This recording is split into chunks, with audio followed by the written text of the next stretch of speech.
Hello friends, welcome back to another video. Then tonight video chom cha khat kahin vet sakit hen cha hi ep ham te lei ho dinga ki ven nai hana ji chu tu lai hi sat lai to ki tu a hi cho hi min ha bo le hin ice cream ha ki ne hin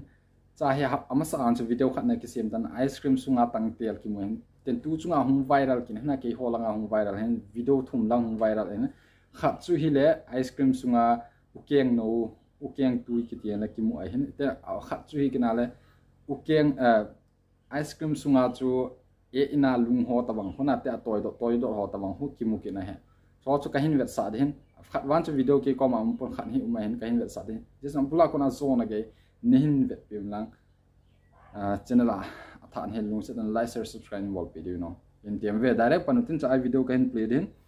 cha he ga ve le packet sunga ice cream hi du na ki sim hello la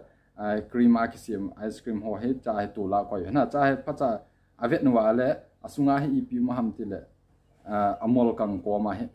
ukeng no lim ma na ukeng ki tiang le lampi pang ho hello tui ki ve na ho a he ga ve le a ning a hon ukeng ta bang ne cha cha gan hing ji ve to cho hu ice cream sunga so mola anabi a ki mu he na ice cream so ni chai zo wa mu itan kon khat chun ai cha a chek hen bon cha ice cream chu la tu a chek pi hena thi ga age la la chapang ho hin ne kha hen lang hi le a cho hi a don do du hena ice cream chu cho na pai yeng du he cha bon hi mi a he thei dong min a ki cho kha a vet masana amu ji a chu video hin sim hena news a hung chi hen ke ho lang hi tel la khat chu hi kenal chi wa he ke ko ma video pon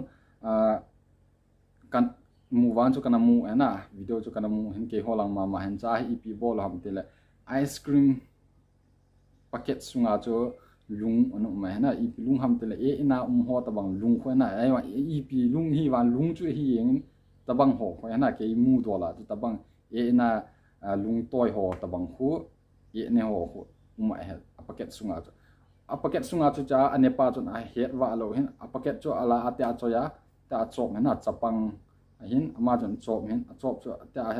koi kina chop ne ji chu skula kona ma hung hin skula kona hung na chu ta chop chu amu phana chu mi i ja na ma hung ki khom video la hena video chu hung viral hin ke holanga he ama video chu tua ka hola kamu ta pon a ji chu video sim ji a hin upload jan chu i pam khat hung ti mai ti a mai the na ja chu delete sab yong mai the hin tabang chu mi chapang tu lai le khasim skula chi ho ong kile lang ten borok jo hi tamji ven sat lai to ki tu ya min sat lai hi ja chu borok cho aga du cha na aga ani no men tia ki cho wa ne ni ma songwa ka ade sa chu video ki sim lo na chu cho ta bang hi um